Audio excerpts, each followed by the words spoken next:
All right. So, welcome everybody. My apologies for being a moment or two late. So we are fortunate enough to have Dr. Jay Rao with us today. Jay has been a colleague and a mentor of mine for many years now, and has a vast amount of experience in working with people with developmental disabilities, and he has is a wealth of information and resources for people. So Dr. Rao is a specialist in developmental neuropsychiatry and trained at the National Institute of Mental Health and Neurosciences in the United Kingdom, I believe in Cardiff. Jay, is that correct? Yeah, that's right. Yeah. In the United Kingdom, I think I don't want to say they take developmental disabilities more seriously, but they take it more seriously in psychiatry in particular. And in fact, it's a subspecialty of psychiatry. And I don't know how much, Jay, do you know how many other Canadian psychiatrists have completed subspecialty training in developmental disabilities in the United Kingdom? Or are you it? No, there are some. There are probably a handful. But I think it says a lot to how much they recognize the importance of it, and having that subspecialty training, again, has provided you with the opportunity to sort of share that information and knowledge and experience with residents and medical students. And I think that's incredibly highly valued. Jay is an associate professor in the Department of Psychiatry at Western and is a director of postgraduate education within the Developmental Disabilities program in the Department of Psychiatry. Dr. Rao is the physician leader for the dual diagnosis research and treatment program at Parkwood, and also heads the clinical team at the Central West Specialized Developmental Services. So Dr. Rao, in addition to working clinically, where his services are much sought after, and Jay is one of the busiest people I've ever seen and works in 30 different places as far as I can tell. Dr. Rao has taught internationally, has published research in international journals, and is, as I said, highly sought after as a clinician and as a teacher, both nationally and internationally, and is really highly respected for his work, particularly with adults with developmental disabilities, which is an area of tremendous need, and there's a real lack of services and expertise in that area. So today, Dr. Rao will be talking about multi-factor assessments in developmentally disabled individuals with complex needs. So, Jay, thank you very much for joining us. And the floor is yours. Thank you. So, one of the disadvantages is that in a format such as this is that you're talking to my computer screen.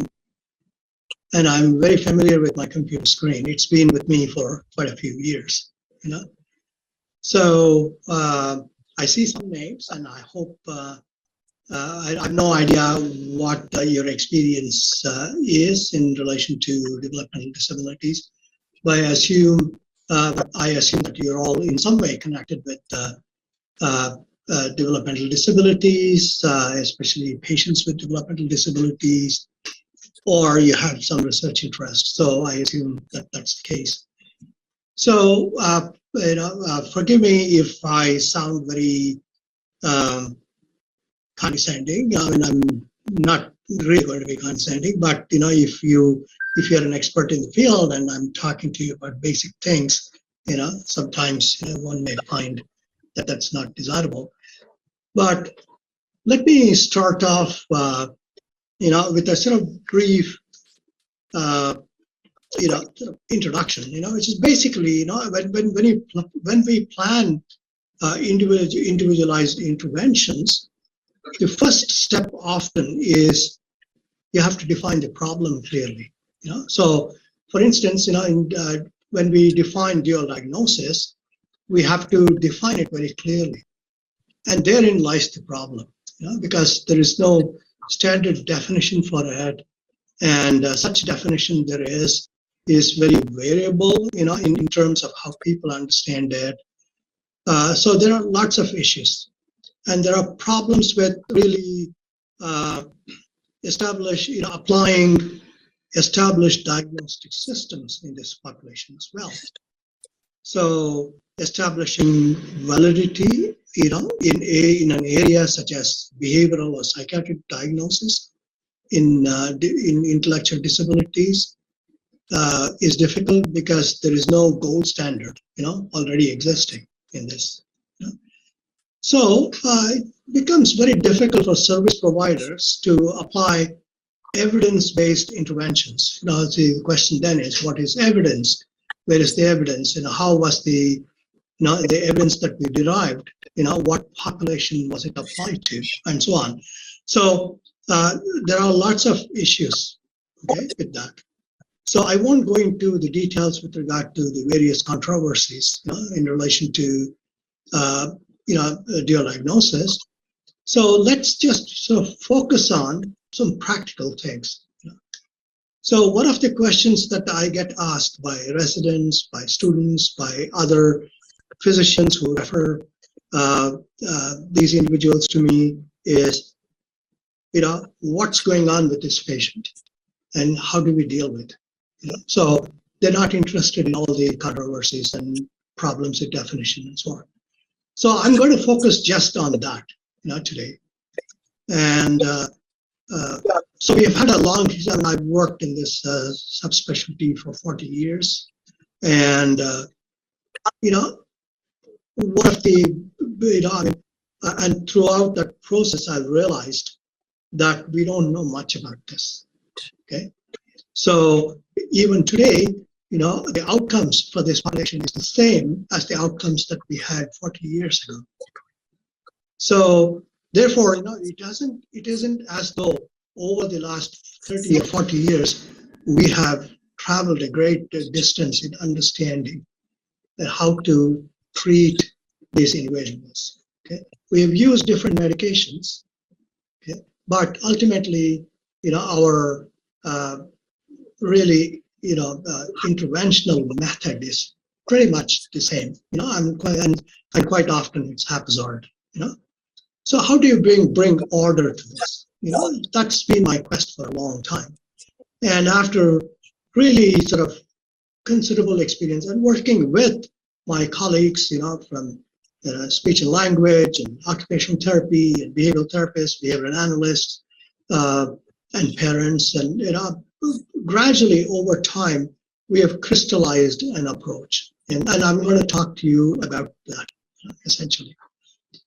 So let me start sharing my screen, and I hope I'm there as well. Please let me know if you see both the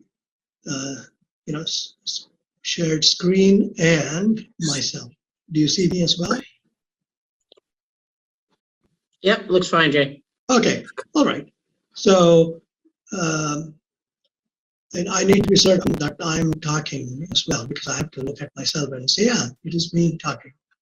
So otherwise, I'm just looking at the screen, All right. So essentially, I'm going to talk to you about multi-factor assessments, Now, what does multi-factor assessment mean? Because we have just 40 minutes, I won't go into a great deal of research and background and so on, I'll just get down to the basics. Right? So in relation to multi-factor assessments, and we kind of, after a considerable amount of work, we arrived at this, that when we assess these individuals, we have to assess them multifactorially. And this was known all along. This is not just a sort of kind of eureka moment when I suddenly sprang out of the tub and said, oh, I've discovered an approach. It's been a sort of really slow process, right? So the objectives today are, I'm going to briefly define dual diagnosis. Then we will try and understand behaviors and the process of diagnostic decision making. Okay.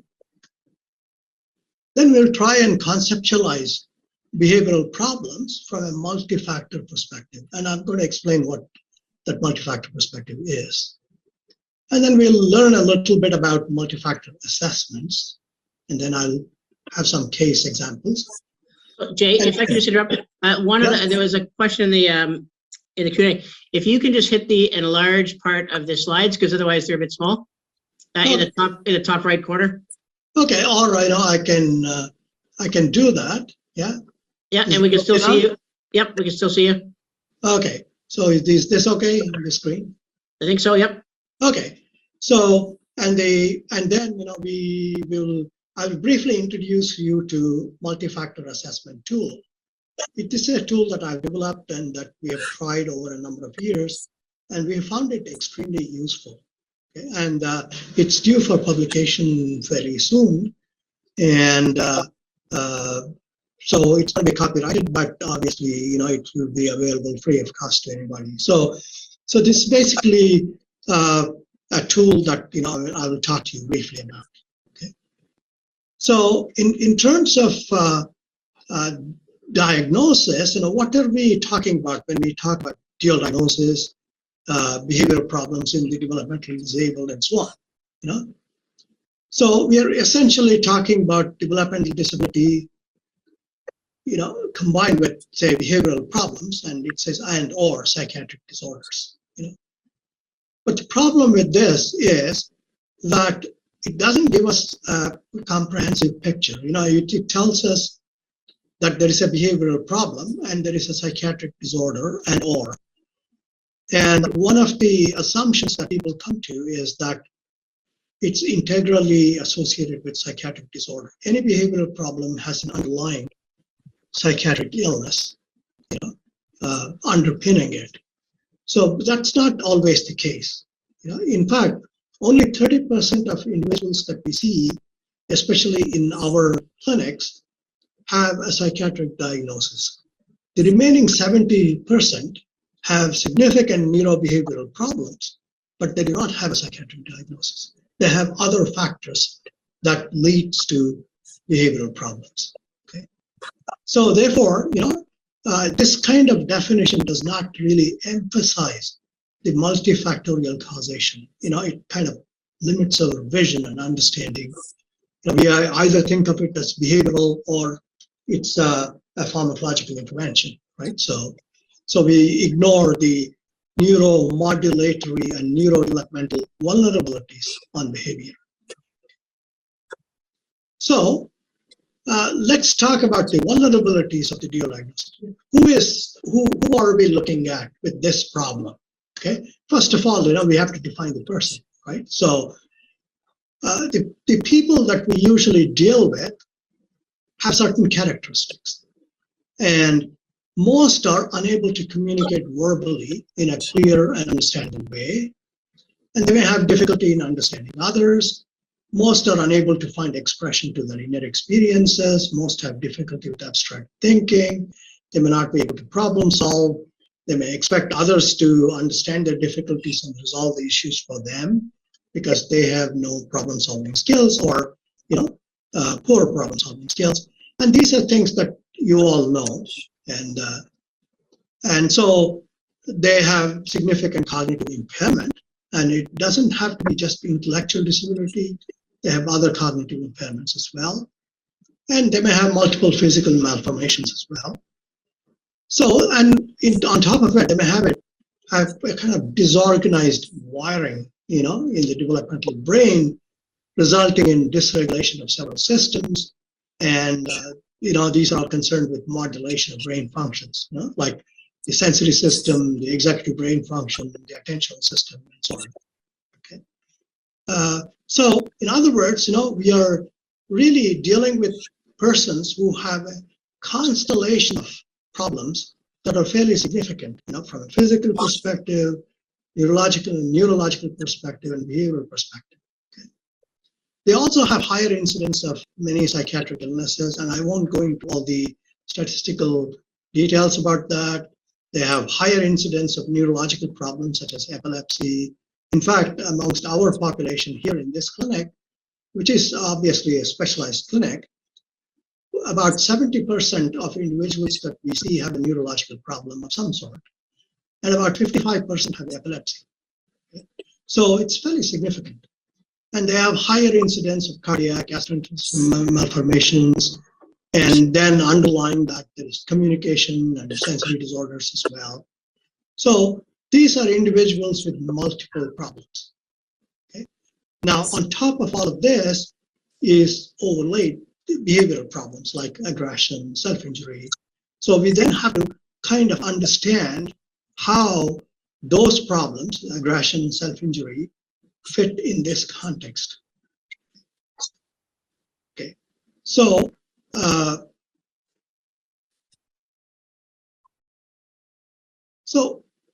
the other issue is, so once we sort of dealt with the individual, what is a behavioral problem, right? So, but behavioral problems are really very non-specific from a diagnostic perspective. You know, it's really a lay term, okay? But it's quite descriptive, okay? But it's very non-specific. And one of the things that we found is aggression and self-injury are the most common behavior issues leading to referrals. You know, at least to our specialized program, most of the individuals, about 87 to 88% of individuals that we see, they have their primary referral is for aggression or self-injury or both. So, and behavioral problems can be the final common pathway to the expression of a number of issues in these individuals. So we have to bear that in mind. So to summarize all that, you know, so when we see an individual who has significant behavioral problems, and we assume that that's because of some sort of psychological distress that they are experiencing, you will find that a number of different factors impinge on that. They have an influence on causing that distress or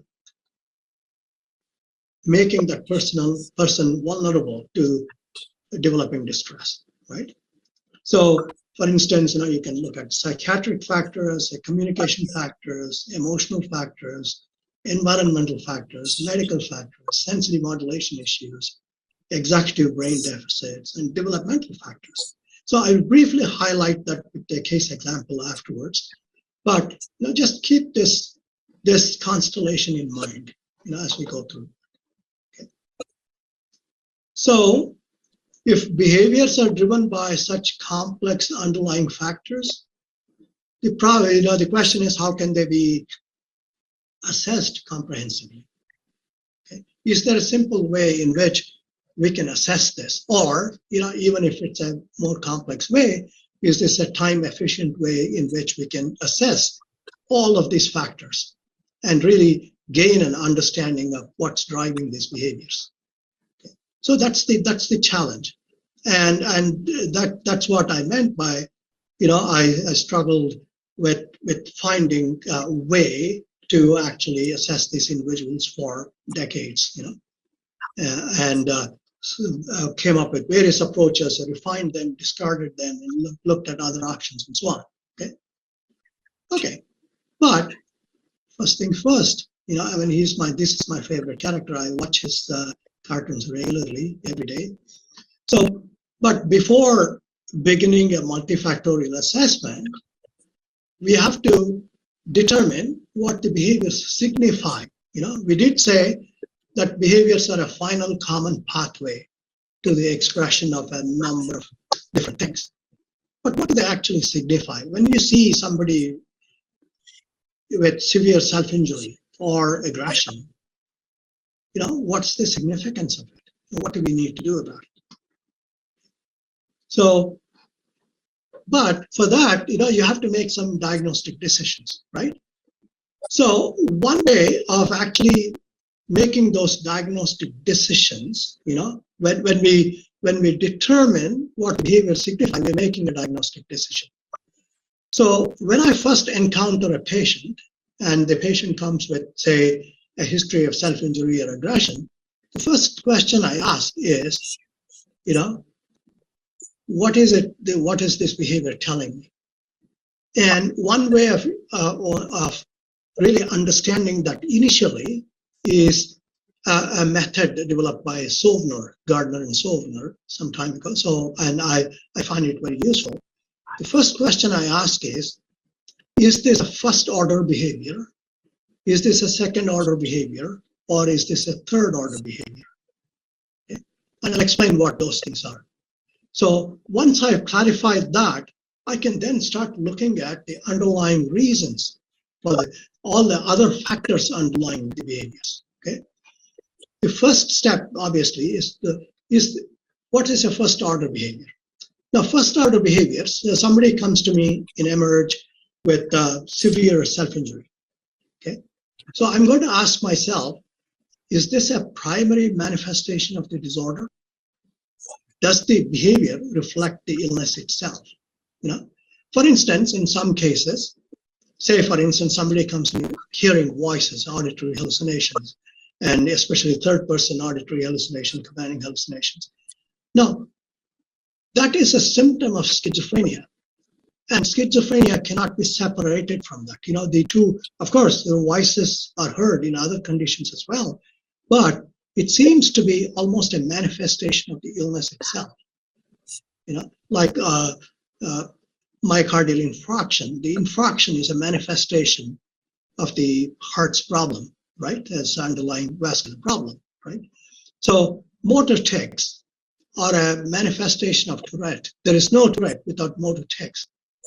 Right? So that's his first order behavior. Once I look at that and say, okay, what we are seeing is this a primary illness that we are looking at. Okay, and once we have clarified that, then I look at when it's a second order behavior. Second order behavior is usually it represents a worsening or increase in previously present behaviors. So the person coming to emerge with this severe, say, aggression, what is this? Is this suddenly occurring out of the blue, or is it a worsening of a tendency that he has always had? So if I find that this is a habitually aggressive person, I then ask, why did they come to the emerge now? So was there an increase in physical aggression? If there was an increase in physical aggression, then in a habitually aggressive person, then I'm asking myself, why is there an increase? Is this person experiencing anxiety? Is this person experiencing sadness? Or did something change in his environment to make this person more anxious? And then does it lead to an increase in physical aggression? So that's the second order behavior. So if I decide, okay, this is a habitual pattern with this person, and the thing that I'm seeing now is just an increase because of some other change, then I can look for that change and resolve that. And then there's the third order behavior. Third order behaviors are actually new behaviors during the course of an illness.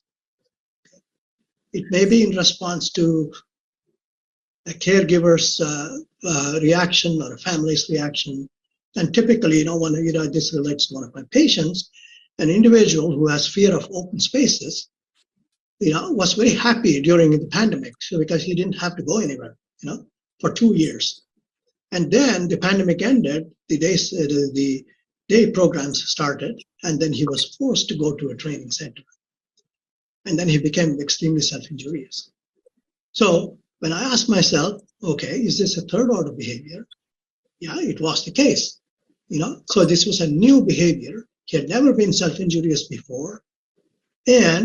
But he had a fear of open spaces. When he was forced to go out, then he started this new behavior.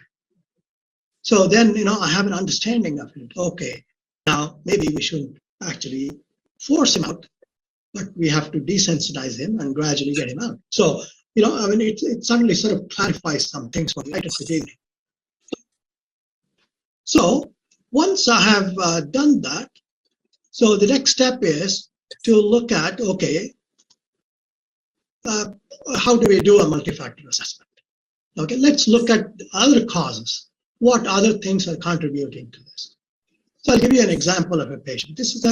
I have a 19-year-old individual who's wheelchair bound, and she lives with a single mother. And she graduated from school, and she remains at home. And gradually she became more and more aggressive, actually self-injurious as well, defiant and very withdrawn. She would scream day and night for lengths of time. Nobody could actually cope with that, and neighbors were complaining. single mother. She was really stressed out. She couldn't get any sleep. So it was quite a significant issue. And she was frequently taken to emergency, you know. And every time she went there, she would come out with a different diagnosis. Right? So quite often, she would be asked, are you hearing voices? And she would say yes. I mean, quite often our individuals do that. Yes, I'm hearing your voice. Yes, I do hear voices of people talking to me. So, it's hard for many individuals to actually separate, that there is a phenomenon known as hallucinations from, okay, I'm hearing somebody's voice, which is real, right? So they often, answer in the affirmative. They say yes. So a diagnosis of schizophrenia was made, and once the diagnosis went to the chart, every time this person went to emerge, somebody looked back, oh, the patient with schizophrenia, and then, different medications were tried. So what did we do, with that? So we admitted this patient. She was referred to us for admission.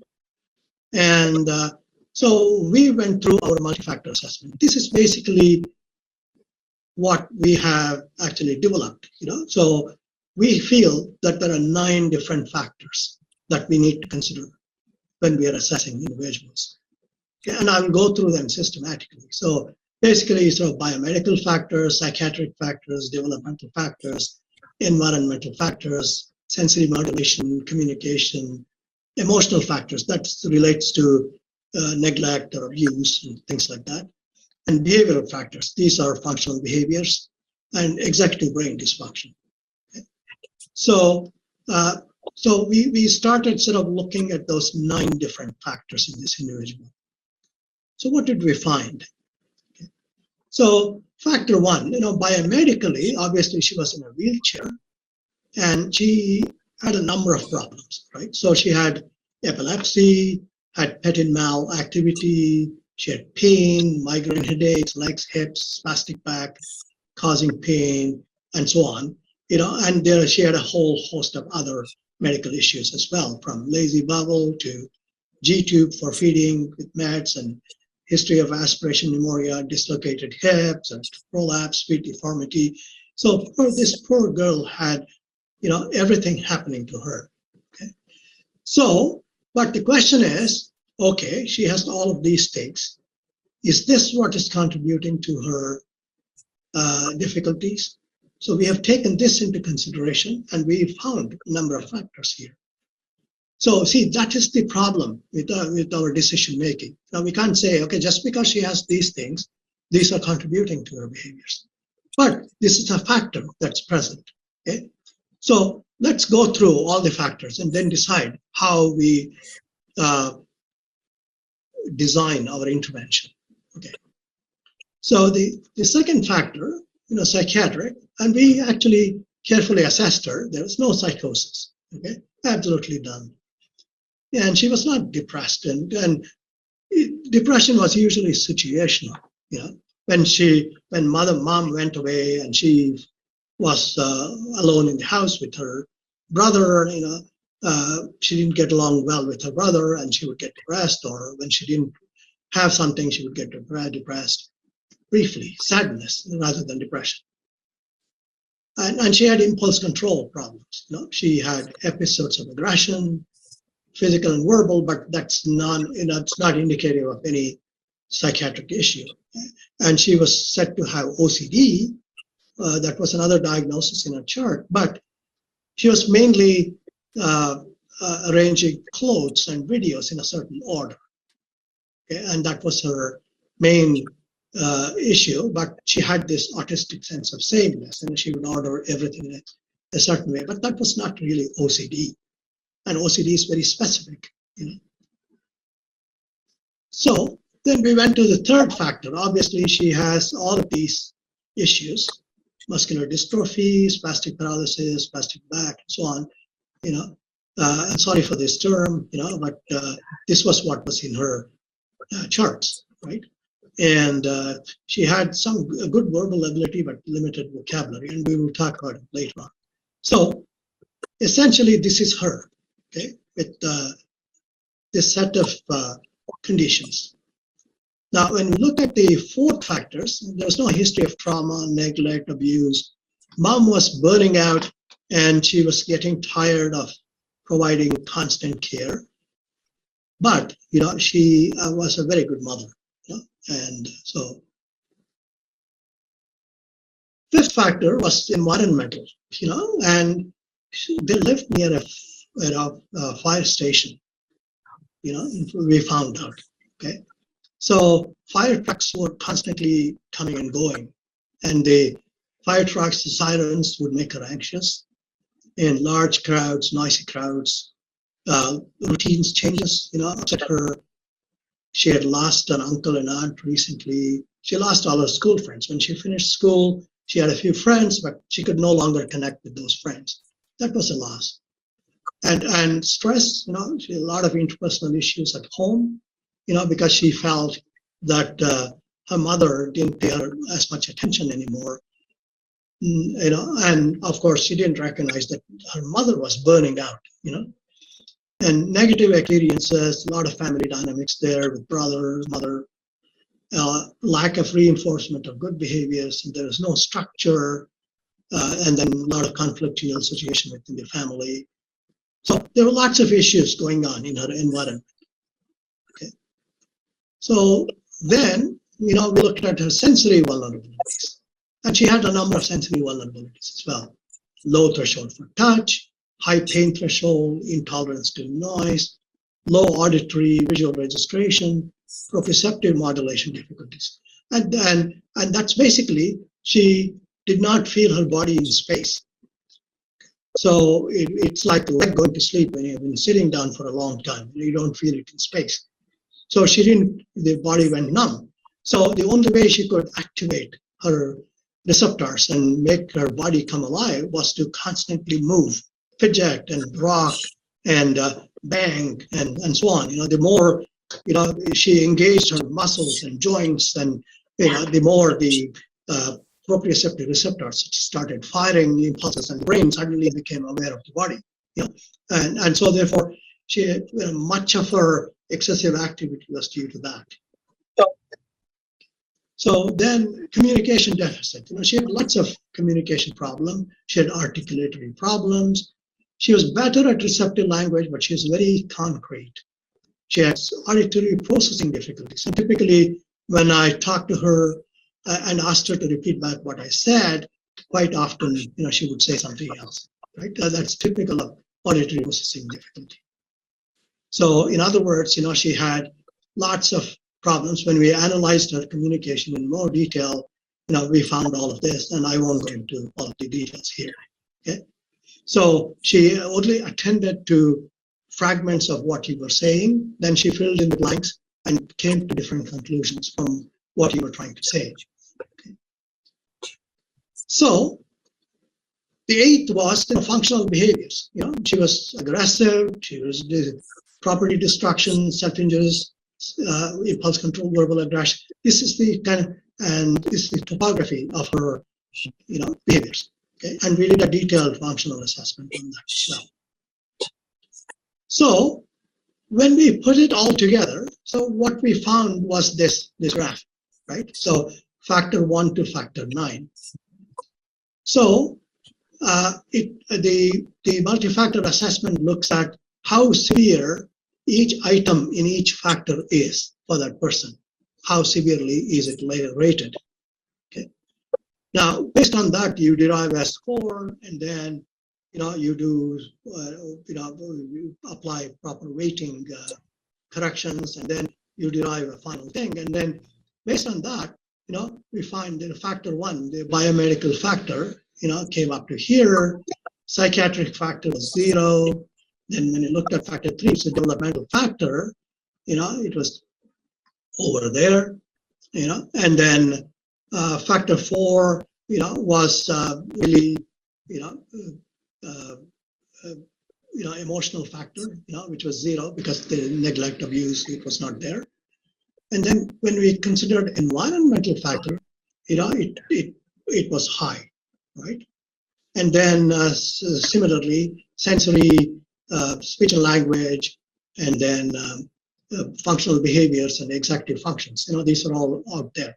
So when you look at this graph, it gives you an idea. It says, okay, the first thing that I have addressed in this person is the environmental factor, because that is really weighing heavily on this person's resilience.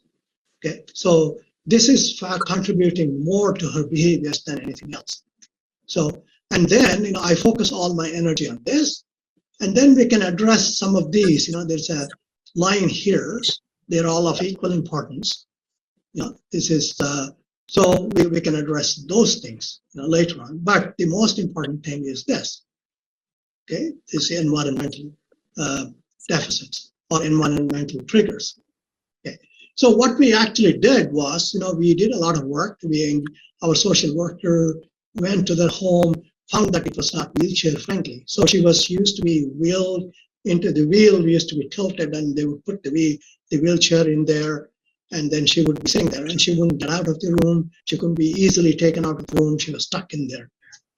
So these are all realized when we started looking into it in more detail, and the noise and the sense and the accessibility problems and the family dynamics within. So we provided a lot of counseling help, and we did a lot of work with the family, with the brother who was feeling left out because he felt that mom was focusing all her attention on this individual, resented her because she said, she's attention seeking.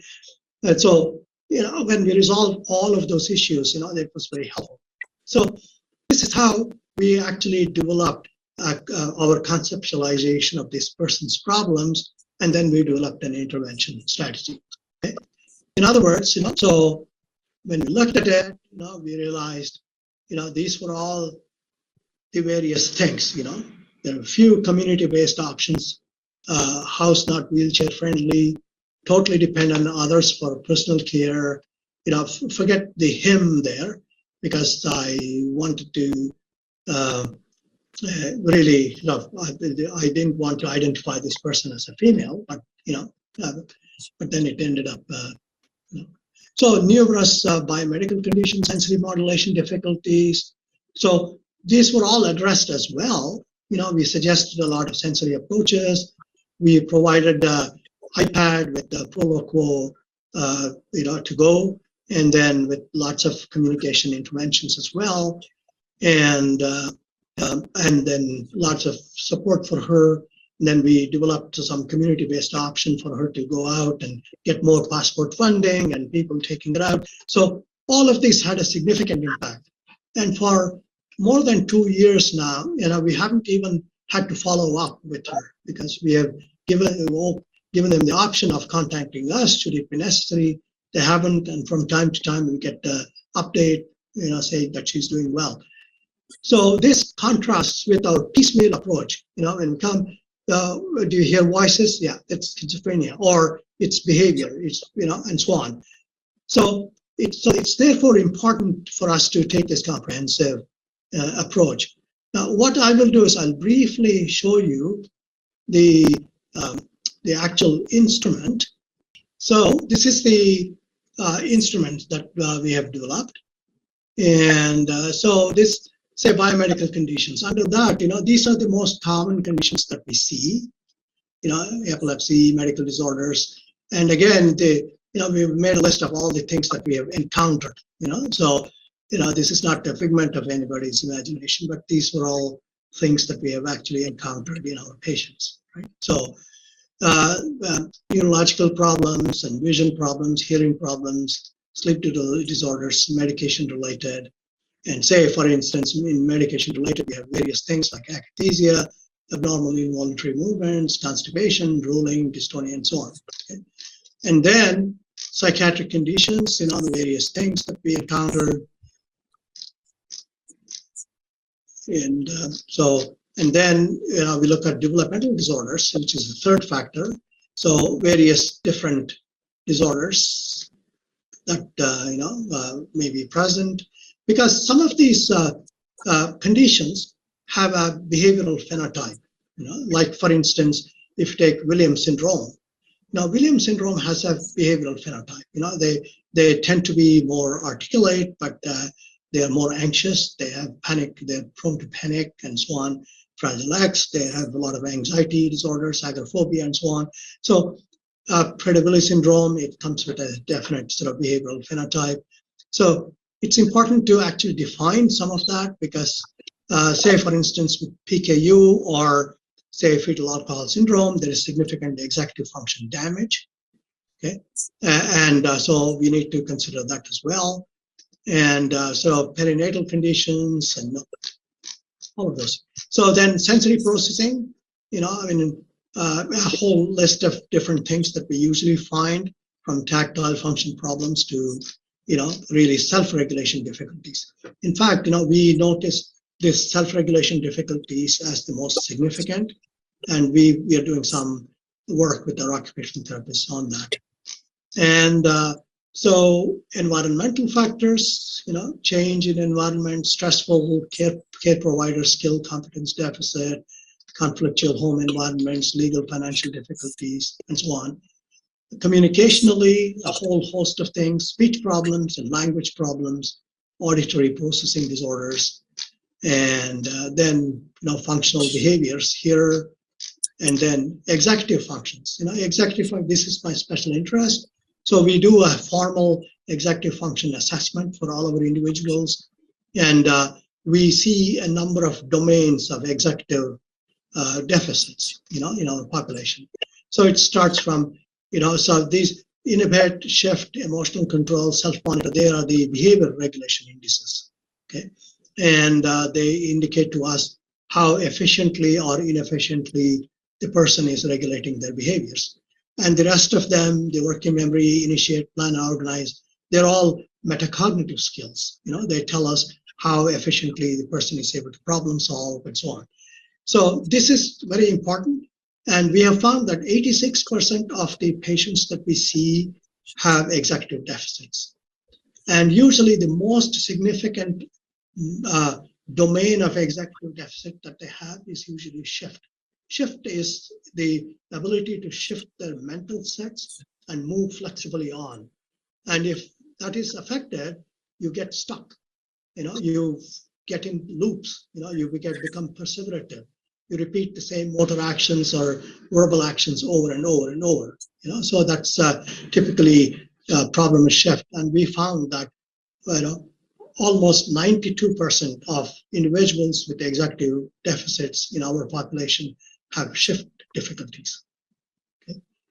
And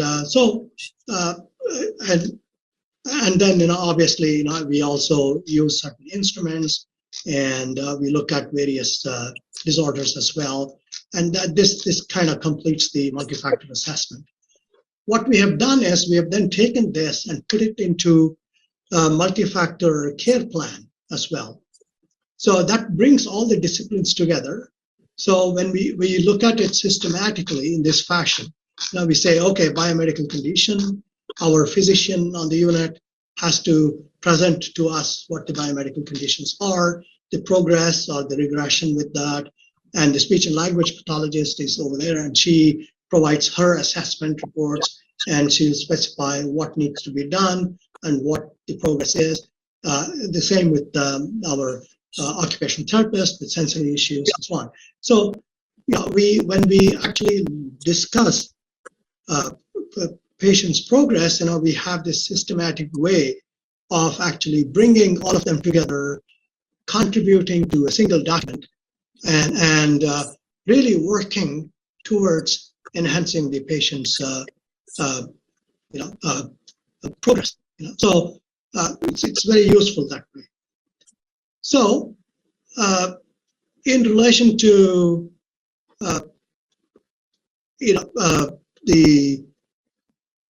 so I will stop sharing that, and then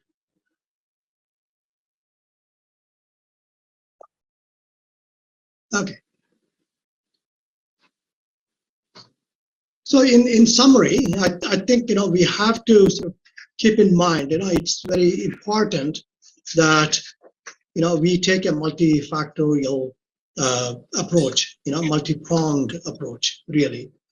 So, you don't sort of place all of one's emphasis on psychological, behavioral, or pharmacological or social interventions alone.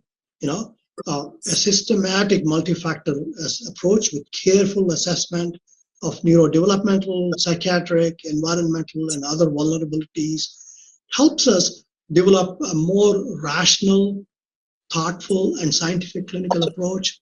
And also it leads to interprofessional collaboration, okay?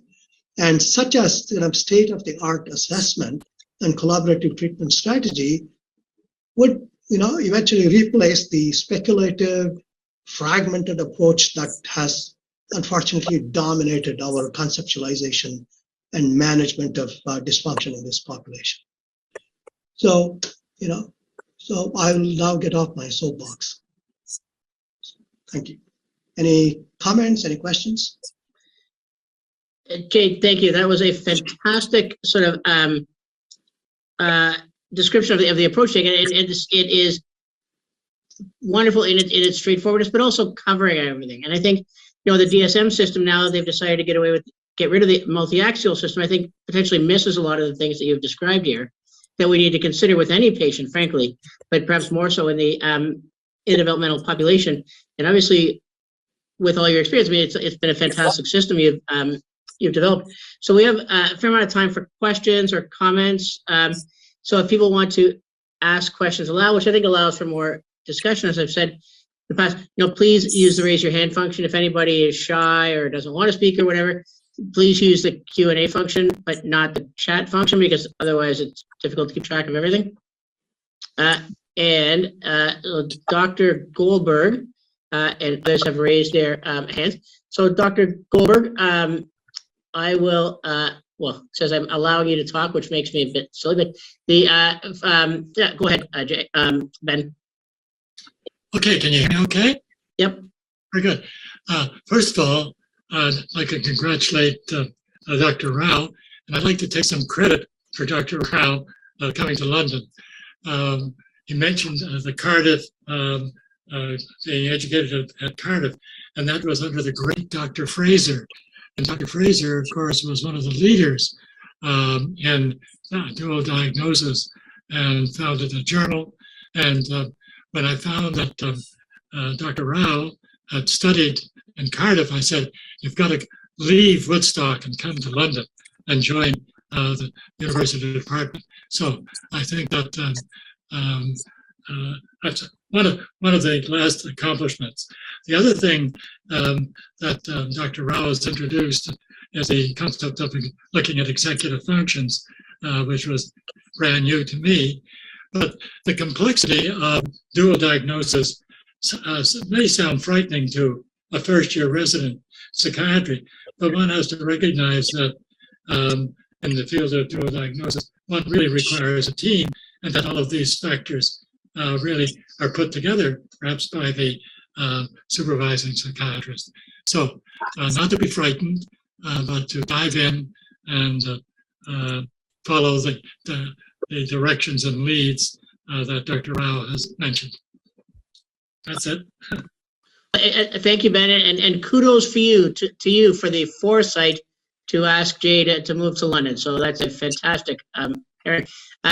Joanne Morrison has a question. So Joanne, if you can just unmute yourself, you can go ahead. Hi, I'm a social work clinician in a facility in BC that does very similar work to the facility you work in, from the sounds of it.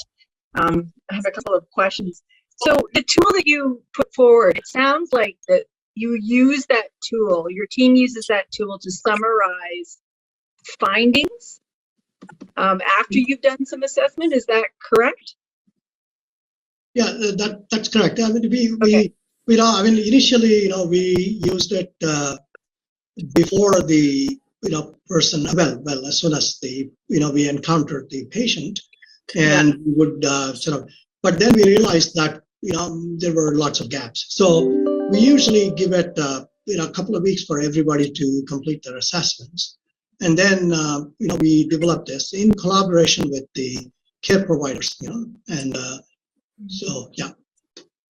And how long are your are your assessments usually, your inpatient assessments? Yeah, it's both inpatient and outpatients. Right. Mhm. We do both. We do both as well. But how long how long is a typical inpatient assessment? Roughly.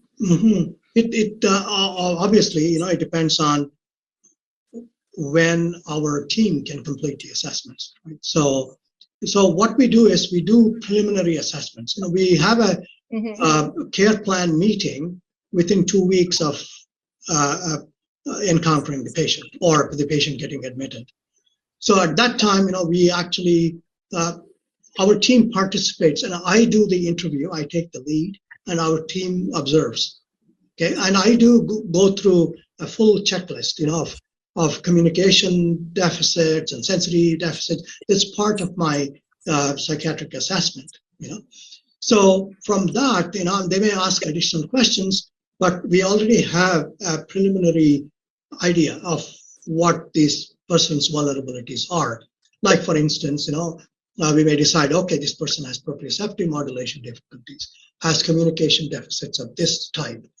So initially, we develop a care plan incorporating those things. And as we do our assessments and get into more details with regard to that, now we actually add flesh to it, and then we develop specific approaches. Okay. So and what is the end product that you provide to community? Yeah, the end product is, basically a summarization of all of this from a multi-factor perspective.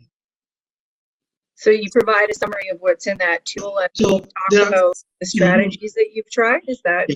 There are two, I work here in London as well, and then I work with the Central West region as well. In Central West, what we do is at the end of it, we provide details of all our assessments, from occupational therapy, sensory assessments, communication assessments, and everything. Each of us summarizes everything. And in fact, we put it on a disc, on a CD and give it to the family. So all of that information is in there. So they have a complete summarization of everything that we did. We haven't reached that level of sophistication here in London because we are just emerging out of the 18th century. But we do try to provide, I try to summarize everything and provide documentation. So the care plan that you implement is the care plan you implement during your assessment. It's not a care plan created to be implemented by the community partners. It's for your own team. Yeah, but for inpatients, we implement the plan, and then we actually, and even in Central West as well, our team starts, takes the lead in implementing this, and then through that process we also train, the staff working, and then we withdraw. And we have a 5-bedded inpatient unit there in Oakville, and we actually, when we admit patients there, 1 month prior to, 2 weeks prior to discharge, we actually have care providers come and work with us during the day, observing what we do, participating in what we do, getting trained in what we do. And then when they're discharged, our staff, one of our staff actually goes and works with them for 2 more weeks in their group home or family home, and continuing the training, enabling the transition. So it's a process. Yes. Thank you very much. I really like the topic areas that you cover in your tool there. I think it's quite comprehensive. Be interested to know how we can get a hold of that at some point. But Absolutely. Thank you for answering the questions. Thank you.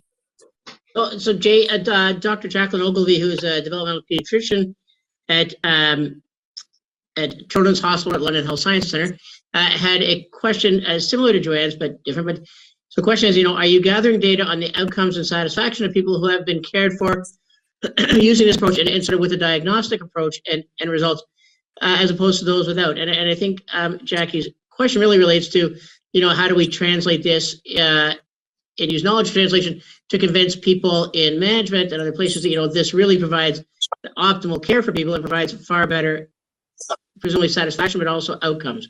And so is that something that you've been looking at? We've been looking at it informally, but we haven't specifically looked at it, because initially when I was asked to lead these programs, I found that I couldn't do my work unless we had collaborative working arrangements. So initially it started off, how do I bring everybody together to work collaboratively? And then, that's how, we started developing it, but then, it developed into this. So in order for us to do that, we have to actually have a sort of comparison, are people more satisfied with the previous, or are they more satisfied with the present? And Oakville, we do have a systematic assessment of the satisfaction of clients, a client satisfaction survey, and when it relates to items concerning treatment interventions, the satisfaction is very high. Okay, and but when it concerns the global satisfaction, of course, there are other factors. Did like the diet, and did like attitude of the receptionist and all that. But essentially, when it concerns just treatment parameters, most are very grateful and very satisfied with it, highly satisfied. So, but that's not a sort of research project. This is just an audit.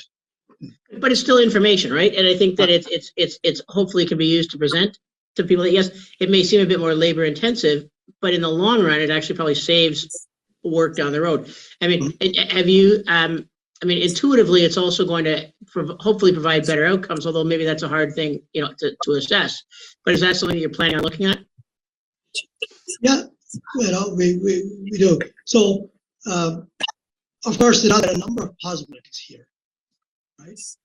In terms of what we can look at, but now that once we have this instrument published, and then we can then actually set up very specific research projects based on that. So what I would suggest at this stage is that this is not as yet an intensive research project. So I won't be able to answer many of those questions. But once we have a publication, then that gives us it becomes a valid thing, and then we can then look at there are 3 or 4 different types of different projects. Both myself and our occupational therapist is also contemplating. Our director of behavioral services is contemplating some as well. So all of that can be set in motion. But I think, Jay, it's a fantastic approach, and don't take it wrong, but it's common sense, right? You want to look at everything in the big picture, but unfortunately, as you say, common sense isn't always common, but it's going to provide us a fuller understanding rather than, as you just said, just pumping people full of medicine without really understanding the underlying problem. And we know that approach doesn't work, and it's not good for people in the long run. This was fantastic. Are there other questions or comments for Dr. Rao and the multifactorial approach that he's described? So Dr. Pavri has raised her hand. Give me 1 second there, Dr. Pavri. All right, you. All you have to do, Dr. Pavri, is unmute yourself, and then you have the floor. Yep, you're good to go. Thank you very much, Dr. J. It was fantastic to hear that comprehensive approach. As pediatricians, we are left with question marks as to where to send these complicated patients to go into the programs that you offer as 18-year-olds merge into your territory. So what is the approach that we should be taking? Yeah, so the thing is that, you have CPRI, CPRI is also multidisciplinary, they have every specialty in there. So, that's the, your port of call, so, yeah. I'm sorry, I'm talking about after 18 because CPRI will not stop the child. Yeah, after 18, obviously, we have our dual diagnosis research and treatment program here. And what's the best number to call them? I would suggest, Actually, Jay, if I can, I think if Dr. Ivy, if you just Google dual diagnosis program Parkwood, the referral form and the contact information and all that stuff is there. Excellent. Thank you very much. Including Dr. Rao's office manager and Tanya, who is really excellent, I think. And whenever I have a question, she gets back to me very quickly about it, and is really helpful. Mm-hmm. Because I have several autistic patients that will get guidance from your treatment plan. Thank you. I will have to emphasize that we have, at any one moment in time, we have about 370 registered outpatients that we see, and we have about 1,500 to 2,000 patient encounters a year. And I'm part-time here. So sometimes, for us to get to see somebody, it may take a little while. But I hate wait lists, because wait lists are just an excuse for not seeing patients. But, we are trying to see patients as quickly as possible. And but, if you feel that there are patients who would benefit from our program, please go ahead and make the referral. And if Thank you very much. And if I could just echo what Dr. Russell, this is a grossly underserved population. At least in children, at least there are developmental pediatricians and pediatric neurologists and child psychiatrists who often see these kids. But once they turn 18, there is very, very little to no expertise really across the country. I think, Jay, is it fair to say there's maybe 10 to 15 people who work with adults with developmental disabilities regularly across the country? And maybe that's a bit of an overestimate. I mean, unfortunately, it's just a grossly underserved area. And I think we're very fortunate to have Dr. Rao's expertise and experience, and also sort of the education he's provided to medical students and residents over the years. And I think, thank you, Jay, for providing this presentation for us. I think it's a great overview and sort of discussion and description of the work you do, and provides a really nice template or rubric that we should all be trying to follow, I think, in working with people with developmental disabilities. So thank you, Jay. This was a really fantastic presentation. Thank you, much appreciated. Thank you for organizing these meetings. It's very useful for everybody. Thank you. Well, I would love to take credit for organizing them, but I cannot. That credit would go to Sarah O'Flanagan. And along those lines of organizing things, so our next presentation will be on December 14th, where Dr. Maha Saleh from Geneticist at Children's Hospital and Dr. Claire Mitchell, a developmental pediatrician here at CPRI, are going to be talking about overgrowth syndromes. And we look forward to that on December 14th at 4 p.m. And so Sarah will be sending out notices about that ahead of time as well. So I thank you, everybody, for attending, and thank you again, Jay. This was fantastic. Thank you. All right. Bye. Take care.